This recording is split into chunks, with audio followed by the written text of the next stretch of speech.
There are few video game characters, actually, there are probably no video game characters quite as iconic as Mario. From arcades to home consoles, from the small screen to the big screen, toy departments to amusement parks, Mario is everywhere and everyone knows who he is.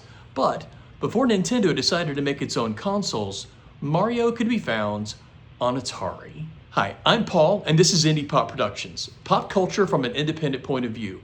Today, we're going to dig into the weird world of Mario on the Atari 5200. These days, the idea of playing a Nintendo game on someone else's platform is laughable. Sega has transformed itself into mostly a video game publisher that seems to be the same path Xbox is on, I think. Atari is just the nostalgia brand, and even PlayStation has caved in and has started putting their games on Steam. Other than a few mobile experiments, if you want to play a Mario game, you're going to need a Nintendo. But that wasn't always the case. Nintendo's earliest games dominated arcades and were quickly ported to every home console possible, with varying degrees of success. Due to its short lifespan and almost instant view as a failure, only one of Mario's earliest titles was officially brought over to the Atari 5200. But thanks to the homebrew community, the other two were ported over years later. So while I don't have a physical copy, I've loaded those ROMs up on my trusty Atari Max cart, and I get to play those games on original hardware that it was never really meant to be played on. Before we get started, just a quick reminder. If you enjoy this content, don't forget to like and subscribe.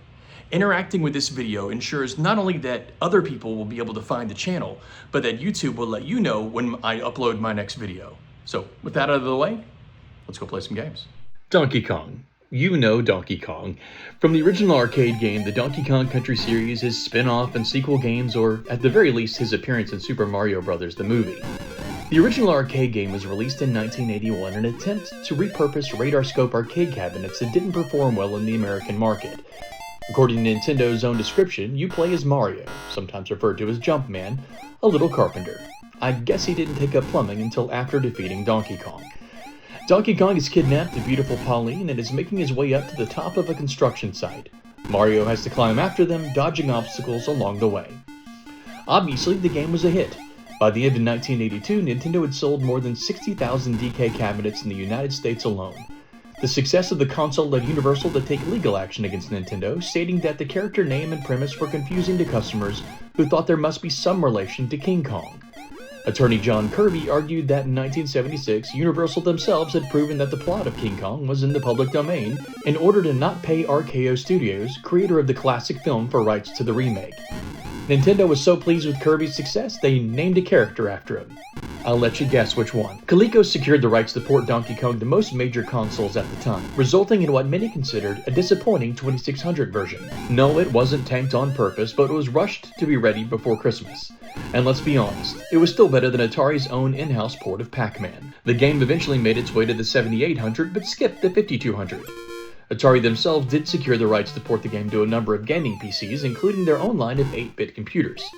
This is the version that was eventually brought to the Atari 5200 thanks to the homebrew community. It is arguably the best version of the time, being one of the only ports to include not 3, but all 4 scenes.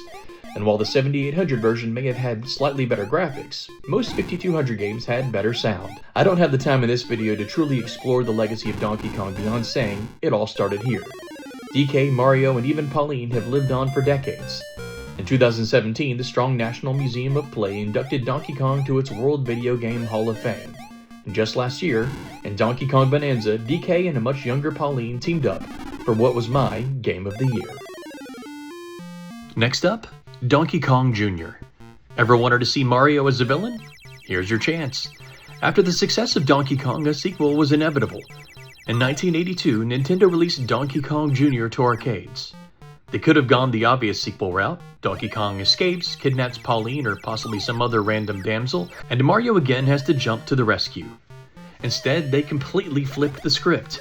The aftermath of the first game is told not from Mario's point of view, but that of Donkey Kong's son, Jr. And to him, Mario has kidnapped his dad. Now, why this little carpenter has taken the now captured Donkey Kong back to the jungle but is still keeping him in a cage, and in fact has a jungle lair where he takes DK in a last-ditch effort to keep Junior from freeing him, I have no clue. Instead of climbing beams and girders and jumping over barrels and fireballs like Mario, Junior has to climb vines, dodging what appears to be miniature pterodactyls and tree piranha. It's a weird game.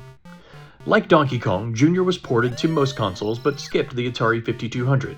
And like with his dad's game, Junior was rescued for Super System players by heroic homebrewers creating a port of the excellent 8-bit computer version. But to be honest, I kinda hate it. Not just because I'm terrible at it. I'm terrible at a lot of games, including the original Donkey Kong. But the controls here are awful. And the American version jumps straight from level 1 to 4 instead of 1 to 2, as the game repeats at higher difficulties. Level 2 and 3 get sprinkled in, but on the off chance I manage to beat level 1, level 4 destroys me. Junior as a character has been lost to time. I'm not even sure modern DK has a son. Rare's version of the younger Kong for the Donkey Kong Country games was such a departure from the character design that Nintendo refused to let them call him Junior. Thus, Diddy Kong was born. One fan theory is that the DK we all know and love is actually Junior all grown up. This tracks, as the original DK was depicted as the villain, and modern DK is more heroic, but still has beef with Mario. Either way, I'm glad to be done with this one. Mario Brothers, Not So Super Edition. In 1983, Nintendo decided it was time for Mario to trade carpentry in for plumbing and step out of Donkey Kong's massive shadow. In Mario Brothers, you have to protect the New York City sewers from waves of enemies coming from the pipes. A first in the series, instead of players 1 and 2 taking turns, Mario can play in co-op mode with his brother Luigi. Among the villains you will find are turtle-like creatures called shell creepers, which were clearly the basis for Koopa Troopas. But don't let the familiarity fool you. While between games Mario had learned to high jump and survive falls, but he hadn't yet gained the ability to stomp his enemies. In Mario Brothers, enemies are defeated by hitting them from a lower platform, stunning them and flipping them on their backs. Mario or Luigi must then jump up to their level and kick them to defeat them before they flip back over, a mechanic reminiscent of arcade hit Joust. The Mario Brothers arcade game was a moderate success, but it hit harder on home consoles. It was ported to every console of the time, including the Atari 5200, and probably every Nintendo console ever made. The 5200 port was released in February of 1984, less than a year after the original arcade release. While it didn't sell as well as the 2600 port due to the smaller install base, it is considered a much more arcade-accurate port. And honestly, it's a lot of fun. The jumping is a bit floatier than modern Mario fans are used to, and it takes a while to get used to not being able to jump on enemies, but it is well worth the effort. It's hard to wrap your mind around the legacy of Mario Brothers.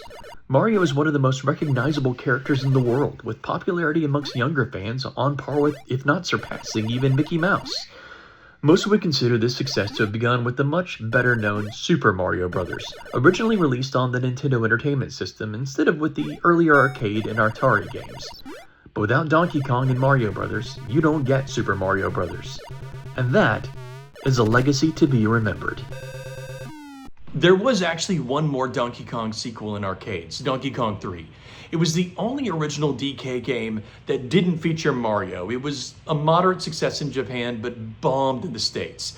It didn't find itself ported onto any home consoles until the NES, making that a story for another day. Now, I'd love to hear from you. Did you play these games in arcades or on any of the home consoles of the era? If not, what console first introduced you to Mario or Donkey Kong? Thank you for joining me for this video. If you enjoyed it, don't forget to like and subscribe. Maybe share it with a fellow Mario or retro gaming fan. And as always, I'll see you next time.